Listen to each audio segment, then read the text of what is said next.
Hi అండి, నమస్తే. Welcome back to Panaganti family vlog అండి. అందరూ ఎలా ఉన్నారో బాగున్నారా? నేను కూడా చాలా బాగున్నాను. ఈరోజు వీడియోలో ఒక మంచి రెసిపీని చూపించబోతున్నాను. అదేంటంటే పెసర పునుకులు అండి. చాలామందికి తెలిసే ఉంటుంది పెసర పునుకులు. దీంతోనే మనం ఆవడ ఎలా చేసుకుంటాం పెరుగుతో, అలాగే మన పెసర పునుకులతో కూడా చేసుకోవచ్చు. చాలా చాలా బాగుంటుంది. ఒకసారి మీరు తప్పకుండా ట్రై చేయండి. వీడియోలోకి వచ్చేద్దామండి. అదేంటంటే ఒక గ్లాసు నేను పెసరపప్పు తీసుకున్నానండి.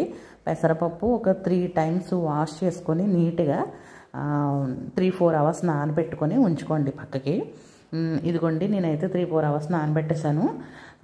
అదిగోండి అలా వచ్చిందనమాట. అయితే ఇప్పుడు మనం గ్రైండ్ చేసుకోవాలి దాన్ని మెత్తగా.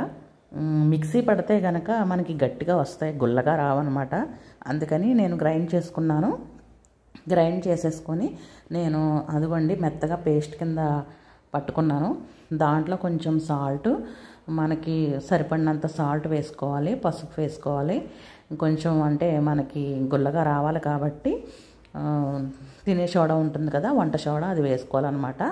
అది వేసుకొని నీట్గా అది మొత్తం కలిసేటట్టు కలిపేసుకోండి. కలిపేసుకొని పక్కన పెట్టేసుకోండి. చూసారండి, ఇది చాలా చాలా బాగుంటుందండి. పిల్లలు కూడా చాలా ఇష్టంగా తింటారు. ఒకసారి తప్పకుండా ట్రై చేయండి. తర్వాత వచ్చేసి స్టవ్ ఆన్ చేసుకొని నేను బాన్ పెట్టుకున్నానండి. కళాయి పెట్టుకొని దాంట్లో ఆయిల్ వేసుకోవాలి. అంటే ఇది పునుగుల కింద వేసుకోవాలి కాబట్టి ఎక్కువగా ఆయిల్ పడుతుంది. వేసుకొని నేను చూపిస్తున్న విధంగా అలాగా చిన్న చిన్న బజ్జీల్లో వేసేసుకోవాలండి. వేసేసుకొని అవి కొంచెం త్వరగానే వేగిపోతాయి అన్నమాట. అన్నీ వేసేసుకోవాలండి.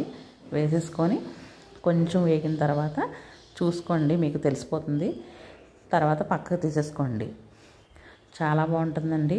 దీంతో పెసర పునుకులతో పులుసు చేసుకోవచ్చు, ఇగురు కూడా చేసుకోవచ్చండి. చాలా బాగుంటుంది అన్నమాట. చాలా టేస్టీగా ఉంటుంది. కొంచెం చిన్న సైజు చేసుకున్నా ప్రాబ్లం లేదు. నేనైతే ఈ సైజు చేశానండి. ఉత్తిదే తినొచ్చు, మనం కారపొడి వేసుకొని చట్నీ ముంచుకొని తినొచ్చు. చాలా చాలా బాగుంటుంది. ఇలా మజ్జిగలో కూడా వేసుకొని చేసుకోవచ్చండి. చాలా బాగుంటుంది అన్నమాట. ఎవరికైనా ఒకసారి ట్రై చేయండి. మీ ఇంట్లో వాళ్ళకి పెట్టండి. ఎలా వచ్చిందో నా కామెంట్ సెక్షన్లో చెప్పండి. చాలా బాగుంటుంది. ఒకసారి మీరు తప్పకుండా ట్రై చేయండి. నేను రెండో వాయి వేస్తున్నానండి. వేసి సేమ్ అలాగే నేను తీసేసి పక్కన పెట్టేసుకోండి. తర్వాత వచ్చేసి ఇప్పుడు పెరుగు కోసం నేను ఒక పెరుగు తీసుకున్నాను. ఒక గ్లాస్ పెరుగు తీసుకున్నానండి. దాంట్లో కొంచెం పసుపు, కొంచెం మనకి సాల్ట్, సరిపడినంత సాల్ట్ వేసుకోవాలి. కొంచెంగా కారం వేసుకోండి.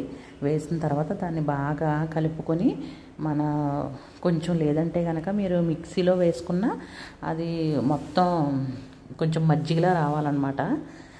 లేదంటే కవ్వంతో చిలుపుకున్న ప్రాబ్లం లేదు.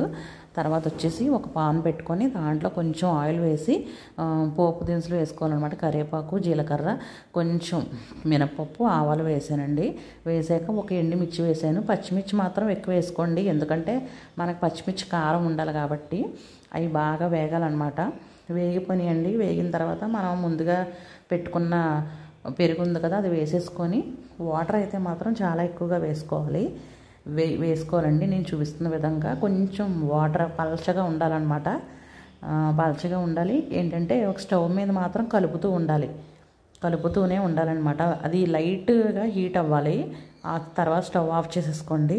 ఆఫ్ చేసుకొని నేను ముందుగా మనం వేసుకున్న పెసర పునుకులు ఉన్నాయి కదా, అవి కూడా వేసేసుకొని కొంచెం సేపు ఒక 5 మినిట్స్ ఉంటే మీకు ఆల్రెడీ పీల్చేస్తుంది అనమాట అది పెరుగులోని.